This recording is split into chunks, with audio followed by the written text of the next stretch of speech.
기도드리시겠습니다. 언약의 하나님, 약속의 하나님, 우리에게 영원한 생명의 언약을 세워주시고 평강의 약속을 세워주시고 변하지 않는 믿음을 허락하심에 감사드립니다. 영과 진리의 예배로서 주님을 찬송하게 하시니 참으로 감사합니다. 살아계신 하나님의 말씀, 우리 주님 예수 그리스도의 이름으로 기도합니다. 아멘. 오늘은 하나님의 약속이라는 말씀으로 주님의 은혜를 함께 나누도록 하시겠습니다. 여러분, 예전에 그 개그맨 신동엽 씨가 한 방송에서 이런 얘기를 한 적이 있습니다. 자기가 하루는 꿈을 꿨는데 되게 헷갈리는 꿈을 꿨다는 겁니다. 이게 좋은 꿈인지 이게 나쁜 꿈인지 되게 애매한 꿈을 꿨다고 합니다. 자기가 꿈에서 야구장을 갔는데 돼지들이 야구를 하고 있는 겁니다. 공 던지는 투수도 돼지고 공 치는 타자도 돼지고 수비수들도 다 돼지고 아무튼 돼지들이 꿀꿀거리면서 야구를 하고 있는 겁니다.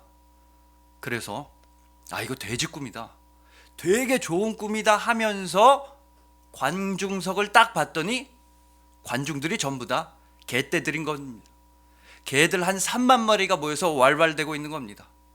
그래서 돼지가 나오고 돼지가 야구를 하니까 이게 돼지 꿈인가 아니면 개들이 3만 마리가 나왔으니까 이건 개 꿈인가 헷갈렸다고 합니다. 여러분, 물론 우리야 꿈에서 돼지가 나오든 개가 나오든 그건 전혀 중요하지 않다는 걸 알고 있습니다. 우리에게 중요한 꿈, 우리에게 정말로 소중한 꿈은 따로 있기 때문입니다. 우리에게 소중한 꿈은 바로 하나님의 약속입니다. 오직 하나님의 약속만이 우리의 소중한 꿈이며 오직 주님만이 우리에게 소망을 주시고 꿈을 주시고 비전을 주시는 분이십니다. 그래서 오늘 본문을 통해서 하나님의 약속의 본질, 하나님의 약속은 과연 어떻게 해서 우리에게 꿈과 소망과 비전이 되는지를 함께 알아보도록 하시겠습니다.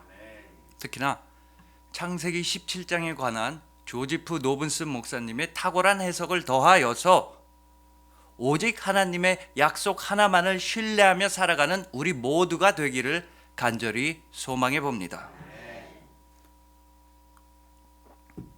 자, 여러분, 우선 오늘 본문이 포함된 이 창세기 17장은 정말로 중요합니다. 창세기 17장은 기독교 역사에 있어서 신학의 중심, 신앙생활의 중심, 또 선교의 중심이 되어 왔습니다. 일단 이 창세기 17장은 히브리서에서 10번 인용되었고 갈라디아서에서 8번 인용되었고 로마서에서도 8번 인용되었습니다. 뿐만 아니라 베드로 사도가 오순절 설교에서 전했던 그 내용의 중심이 바로 창세기 17장이었습니다. 또 스데반 집사 역시도 돌에 맞아 순교하기 직전까지 전했던 설교의 중심 내용이 바로 창세기 17장에 관한 것이었습니다. 왜냐하면요, 이 창세기 17장은 바로 하나님의 약속의 본질에 대해서 정확하게 말씀하고 있기 때문입니다. 창세기 17장에서 하나님은 아브라함에게 영원한 언약을 세워주시고 믿음의 자녀 이삭을 약속해 주시고 그리고 우리에게도 영원한 언약을 세워주셨습니다. 자, 먼저 이 창세기 17장의 내용을 이해하기 위해서 우리는 창세기 15장과 창세기 16장의 내용 또한 살펴보아야 합니다. 그래야지만 창세기 17장을 보다 분명하고 보다 은혜롭게 받아들일 수가 있게 됩니다. 자, 여러분, 창세기 15장에서 하나님께서는 그 유명한 약속을 아브라함한테 해주셨습니다. 그때까지 자식이 없던 아브라함에게 자식을 낳게 해주시겠다라고 말씀하시면서 창세기 15장 5절에서 하늘의 별처럼 많은 자식을 아브라함에게 약속하셨습니다. 또한 먼 훗날 출애굽한 이스라엘 민족, 즉 아브라함의 자손들이 약속의 땅 가나안을 차지하게 될 것이다 라는 약속도 하나님은 창세기 15장에서 해주셨던 것입니다. 그런데 곧바로 이어지는 창세기 16장에서 아브라함은 꽤나 이상한 행동을 하기 시작합니다. 자식이 없어서 그래서 엄청 초조해하던 아내 사라의 부탁대로 행동하는 겁니다. 그래서 사라의 몸종 하갈과 동침하여서 이스마엘을 얻게 되었습니다. 여기까지만 해도 그럴 수도 있겠다 싶지만 사레와 하갈 사이에서 갈등과 다툼이 생겨나자 아브라함은 줏대가 없고 우왕좌왕하는 모습을 보여주게 됩니다. 그 결과 사레는 하갈과 이스마엘을 학대하였고 엄마와 어린아이는 광야로 도망을 치게 됩니다. 여러분, 이건 집안이 풍비박산 난 겁니다. 가족들끼리 서로 싸우고 서로 미워하며 특히나 어린 아기가 광야에서 죽을 위험에 처하게 된 것입니다. 그리고 가장 중요한 사실은요, 이 창세기 16장에는 하나님의 말씀이 나타나질 않는다는 겁니다. 아브람과 사레 둘 다 하나님의 말씀에는 의지하지 않았고 하나님께 묻지도 않았고 자기들의 힘으로 상황을 해결해 보려고 했습니다. 쉽게 말해서 아브람과 사레는 이 창세기 16장에서 하나님의 약속과 말씀이 아니라 인간적인 방식으로 내 생각대로, 내 계산대로, 내 마음대로 살아보려고 했던 것입니다. 그러자 하나님께서는 오히려 당신의 사자를 하갈한테 보내서 말씀하셨습니다. 어린 아기를 들쳐업고 광야로 도망친 여인 하갈에게만 하나님은 말씀하셨지, 하나님은 창세기 16장에선 믿음의 조상 부부들한텐 단 한마디도 하지를 않으셨습니다. 창세기 16장은 바로 이렇게 마무리되고 곧바로 이어서 오늘 본문인 창세기 17장이 시작되는 것입니다. 여기서 잠시 정리를 해보자면요, 창세기 15장에서 하나님께서는 아브라함에게 엄청난 약속을 해주셨는데도 불구하고 아브라함은 창세기 16장에서 제 멋대로 행동했다는 것입니다. 상황이 이렇게 됐다면 여러분, 제가 만약에 하나님이라면요, 저는 창세기 17장이 시작하자마자 아브라함한테 이렇게 말했을 것 같습니다. 너 지금 뭐 하는 짓이냐? 왜 너희 마음대로 살아가느냐? 왜 나한테 상의 한마디도 안 하고 나한테 기도 한 번 안 하고 너희 계산대로만 살아가느냐? 아브라함, 너는 나를 배신한 거다. 너는 이제 끝났다. 나도 너와의 약속을 지키지 않을 것이다. 하지만 여러분, 하나님께서는요, 창세기 17장이 시작되자마자 바로 오늘 본문 1절과 2절에서 아브라함에게 이렇게 말씀하셨습니다. 아브라함이 99세 때에 여호와께서 아브라함에게 나타나서 그에게 이르시되 나는 전능한 하나님이라. 너는 내 앞에서 행하여 완전하라.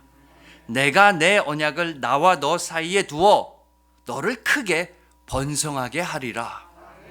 나는 너의 하나님이다. 내가 너와 영원한 언약을 세워서 너를 크게 번성하게 하겠다. 여러분, 이것이 바로 하나님의 약속의 정체입니다. 하나님의 약속, 하나님의 언약의 첫 번째 핵심은 바로 우리의 죄악과 우리의 잘못과 우리의 실수에도 불구하고 하나님께서는 우리에게 언약을 세워준다는 사실입니다. 분명히 아브람과 사레는 잘못을 저질렀습니다.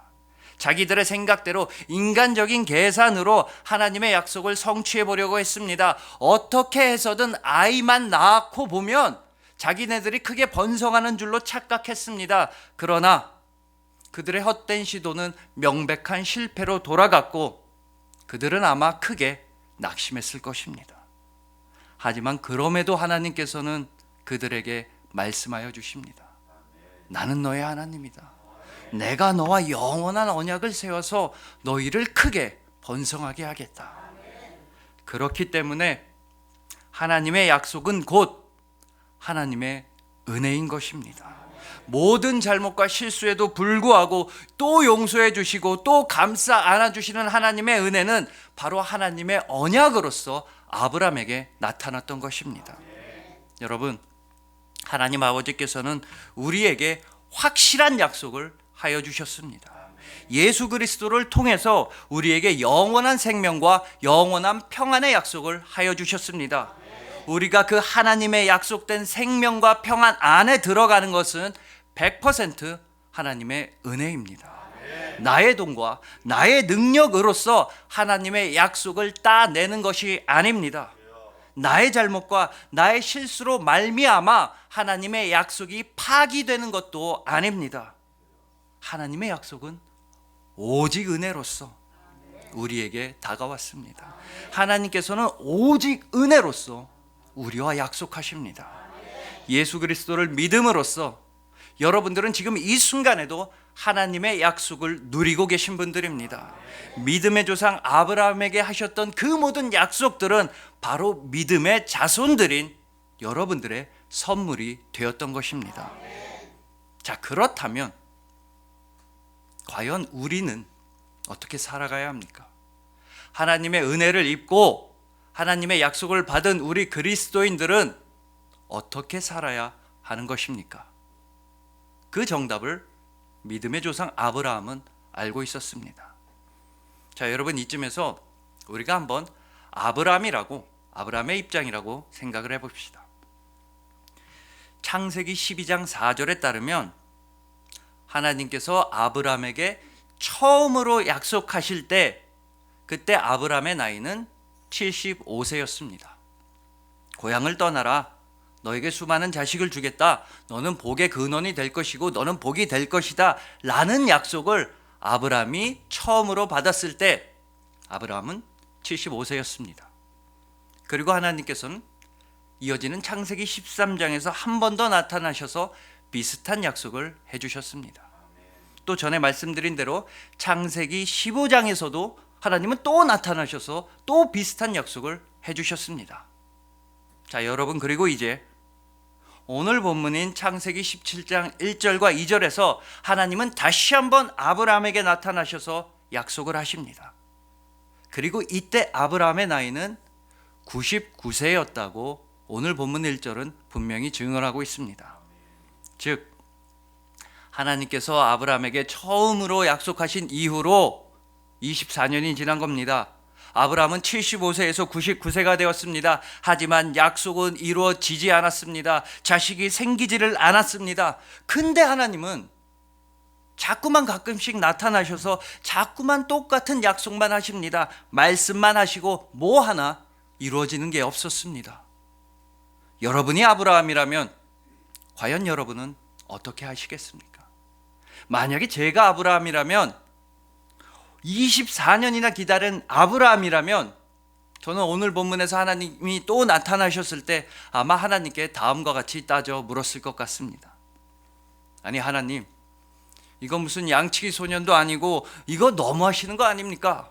당신의 말씀만 믿고 저는 고향도 버리고 친척도 버리고 멀고 먼 길을 왔습니다. 저는 지금 이 땅에서 처량한 나그네 신세입니다. 24년 동안 당신은 약속만 하셨는데 그 24년이 흐르는 동안 저랑 제 아내는 절대로 아이를 낳을 수 없는 노인이 되어버렸습니다. 당신의 약속만 믿고 있다가 우리는 좋은 시절을 다 날리게 된 겁니다. 아마도 제가 24년을 기다리기만 했다면 저는 고개를 뻣뻣이 들고 하나님께 대들었을지도 모르겠습니다. 그러나 여러분, 아브라함은 달랐습니다. 24년을 기다렸는데도 믿음의 조상 아브라함은 달랐던 것입니다. 하나님께서 또다시 나타나시고 또다시 약속하시는 오늘 본문 1절과 2절에 곧바로 이어지는 오늘 본문 3절에서 아브라함은 하나님께 이렇게 행동했던 것입니다. 아브라함이 엎드렸더니 하나님이 또 그에게 말씀하여 이르시되, 아브라함은 하나님 앞에서 엎드렸습니다. 아브라함이 엎드렸더니 하나님이 또 그에게 말씀하여 이르시되, 이처럼 아브라함이 하나님 앞에서 엎드리자 하나님께서는 약속의 말씀을 계속해서 이어나가셨습니다. 우리도 아브라함처럼 하나님 앞에서 엎드려야 합니다. 온전한 순종과 온전한 경배를 하나님께만 올려드려야 합니다. 24년간의 그 힘든 기다림 끝에도 불구하고 하나님 앞에서 엎드리는 것, 하나님의 약속의 말씀을 다시 한번 붙잡는 것, 나의 스케줄이 아니라 하나님의 계획을 신뢰하는 것, 이것이 바로 믿음입니다. 그러니까 은혜로우신 하나님, 우리와 약속하여 주시는 하나님께 우리가 드릴 것은 오직 믿음 하나뿐이라는 사실입니다. 그리고 하나님께서는 다른 모든 것보다도 바로 우리의 믿음을 가장 크게 기뻐하십니다. 히브리서 11장 6절 말씀입니다.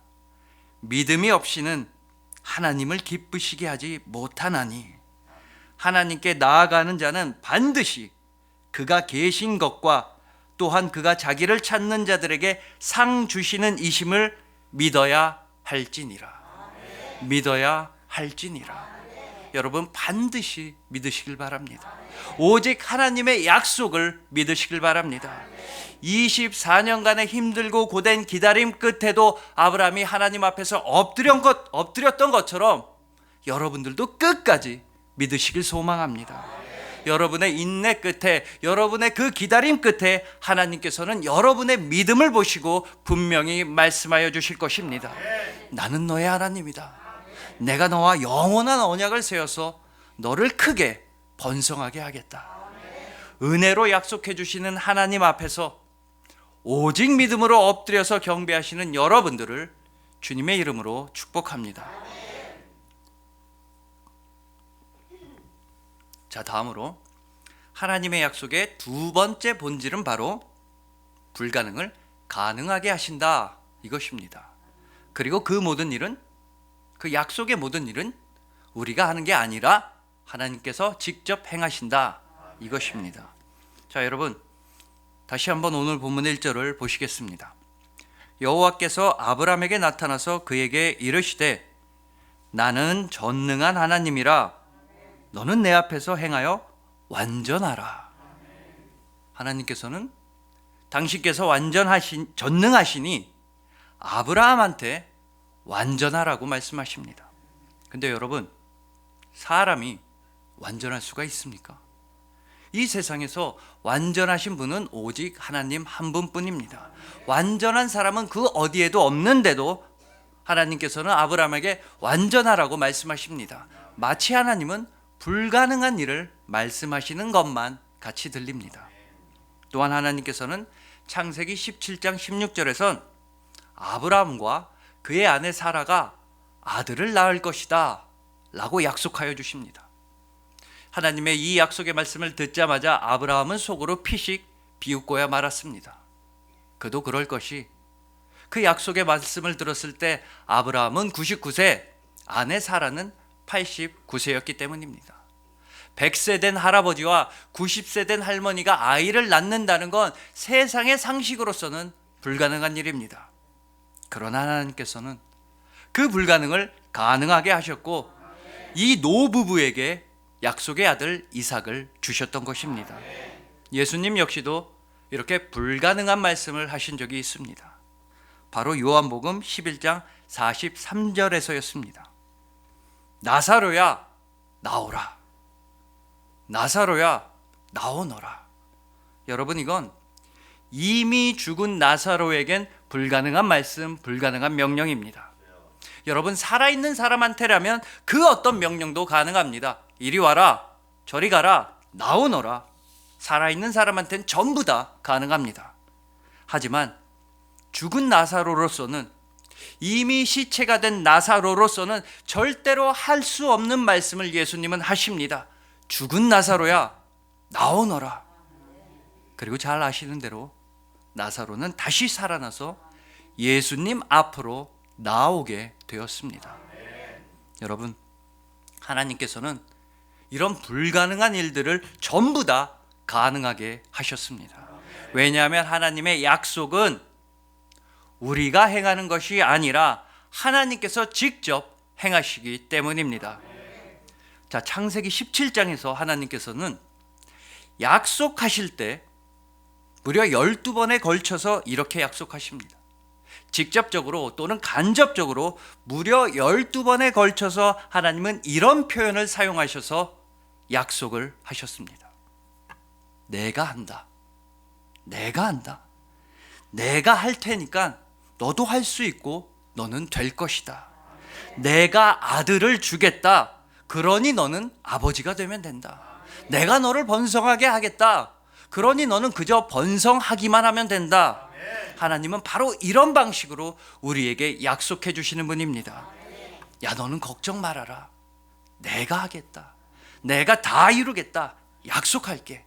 그러니 너도 할 수 있다. 이것이 바로 하나님의 약속입니다.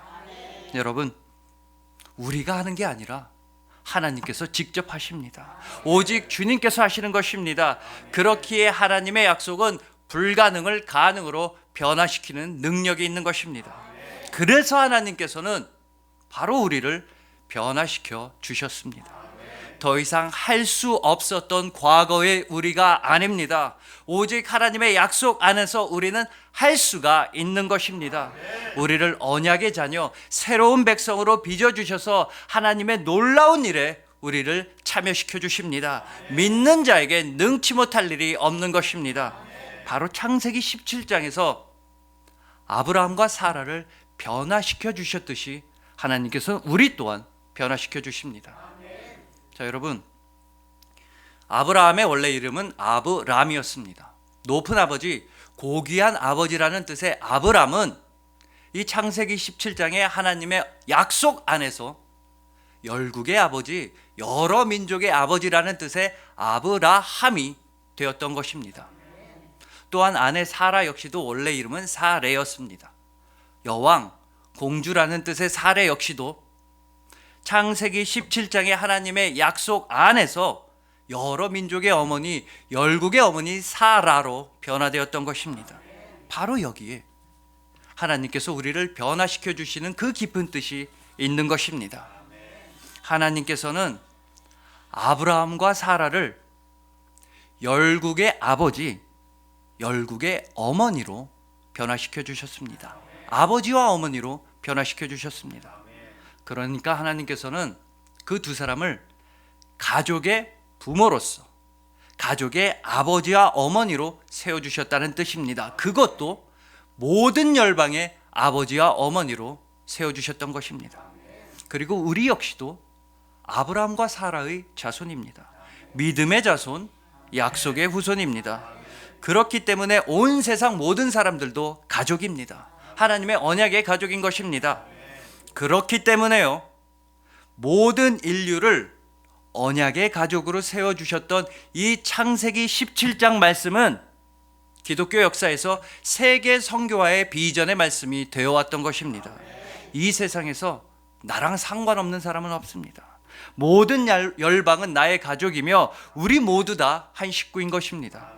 하나님께서는 모든 사람들을 사랑하시고 그 모든 사람들이 오직 믿음 안에서 약속의 가족이 되어서 구원받기를 원하십니다. 바로 예수 그리스도의 마음을 하나님께서는 우리에게 하나님의 약속으로서 우리에게 바로 예수 그리스도의 마음을 부어주셨던 것입니다. 요한일서 2장 2절에는 예수님의 마음을 말씀하고 있습니다. 그는 우리 죄를 위한 화목 제물이니 우리만 위할 뿐 아니요 온 세상의 죄를 위하심이라. 예수님께서는 온 세상의 죄를 위하여서 모든 안타까운 영혼들을 살리시기 위하여서 이 땅에 오셨습니다. 그리고 오늘 본문을 통해서 주님께서는 우리에게 이런 약속의 말씀을 하고 계신 것입니다. 내가 하겠다. 내가 이루겠다. 내가 모든 것을 다 이루었다. 그러니 너희도 할 수 있다. 너희는 모든 열방에 복음을 전할 수 있다. 너희는 모든 이웃들을 사랑하며 원수까지도 사랑할 수 있다. 너희는 할 수 있다. 너희는 믿음의 자녀, 약속의 자녀이기 때문이다. 저는 여러분들이 이 시대에 아브라함과 사라가 되시리라 분명히 믿습니다. 모든 열방의 복음과 생명을 전하며 모든 사람들과 가족이 되며 주님의 사랑과 은혜로 이 땅을 가득 채우시리라 분명히 믿습니다. 주님께서 이미 다 하시고 이미 다 이루셨습니다. 주님의 약속은 불가능을 가능으로 만들어주며 죽음을 생명으로 변화시켜주며 바로 죄인이었던 우리를 그리스도인으로 변화시켜 주셨기 때문입니다. 하나님의 약속 안에서 온 세상을 아름답게 변화시켜 나가실 여러분들을 주님의 이름으로 축복합니다. 자, 이제 마지막으로 오늘 본문에 나타난 하나님의 약속에 있어서 제일 중요한 핵심에 대해서 짧게 나눠보도록 하겠습니다. 오늘 본문 2절에서 하나님은 내가 내 언약을 나와 너 사이에 두겠다. 내 언약을 나와 너 사이에 두겠다 라고 말씀하십니다. 본문 4절에선 보라, 내 언약이 너와 함께 있으니 내 언약은 너와 함께 있다 라고 말씀하십니다. 또 본문 7절에선 영원한 언약을 세워서 아브라함의 하나님이 되어주시고 아브라함의 후손들의 하나님이 되어주시겠다 라고 말씀하십니다. 여기서 우리는 하나님의 약속에 대해서 두 가지 중요한 사실을 알 수가 있습니다. 첫째로 하나님의 약속은 언약이라는 사실입니다. 언약, 말씀 언자를 쓰는 약속입니다. 즉 하나님은 말씀으로서 약속하시는 분입니다. 하나님은 말씀으로 약속하십니다. 그리고 두 번째로 하나님의 언약은 바로 이런 역할을 한다는 것을 우리는 오늘 본문을 통해서 깨달아야 합니다. 오늘 본문 2절 말씀처럼 하나님의 언약은 하나님과 우리 사이에 있습니다. 본문 4절 말씀처럼 하나님의 언약은 우리와 함께 있습니다. 또 본문 7절 말씀처럼 하나님의 언약은 영원하며 영원한 그 언약을 통해서 전능하신 하나님이 나의 하나님이 되어주신다는 사실입니다. 그렇기 때문에 오늘 본문의 이 모든 말씀과 증거들은 우리로 하여금 하나님의 영원한 언약 예수 그리스도를 떠올리게 하는 것입니다. 예수 그리스도께서는 하나님의 말씀이셨고 그 말씀은 육신을 입고 우리를 찾아오신 약속이었습니다. 또한 예수 그리스도는 하나님 아버지께서 우리에게 해주신 가장 중요하고 가장 소중한 약속이었습니다. 오늘 본문 2절처럼 하나님과 우리 사이에 있어서 우리를 하나님 아버지의 자녀가 되게 하는 언약은 오직 예수 그리스도입니다. 본문 4절 말씀처럼 우리와 함께 하시는 하나님의 언약도 오직 예수 그리스도입니다. 본문 7절처럼 영원하신 언약, 하나님을 나의 아버지라고 부르게 하고 하나님을 나의 하나님이라고 부를 수 있게 해주는 언약도 오직 예수 그리스도입니다.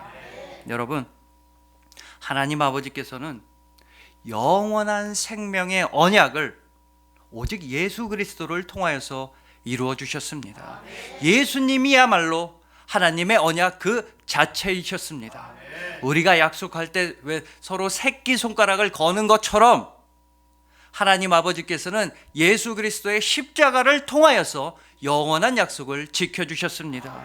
오직 예수 그리스도를 통해서 하나님 아버지는 우리를 향하신 당신의 영원한 사랑을 확실하게 나타내어 주셨습니다. 로마서 5장 8절 말씀입니다. 우리가 아직 죄인 되었을 때에 그리스도께서 우리를 위하여 죽으심으로 하나님께서 우리에 대한 자기의 사랑을 확증하셨느니라. 하나님의 약속은 예수 그리스도를 통해서 여러분 안에서 성취되었습니다. 여러분은 이제 확실한 하나님 아버지의 자녀입니다. 여러분들은 약속의 백성입니다. 여러분들은 영원한 그리스도인인 것입니다. 오직 예수 그리스도, 오직 그분만이 우리의 영원한 언약의 주님이 되어주십니다.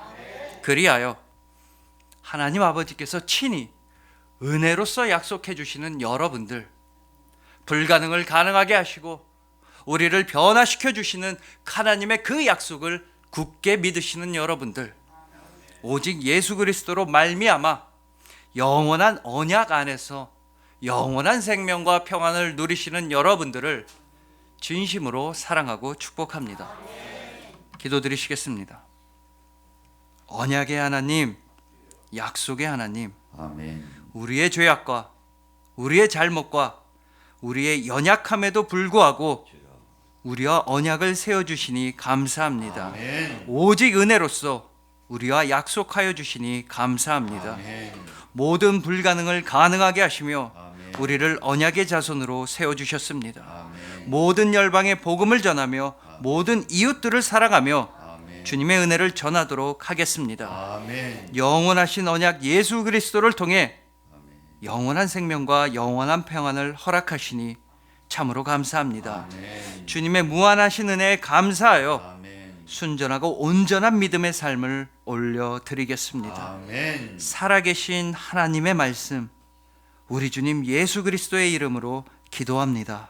아멘.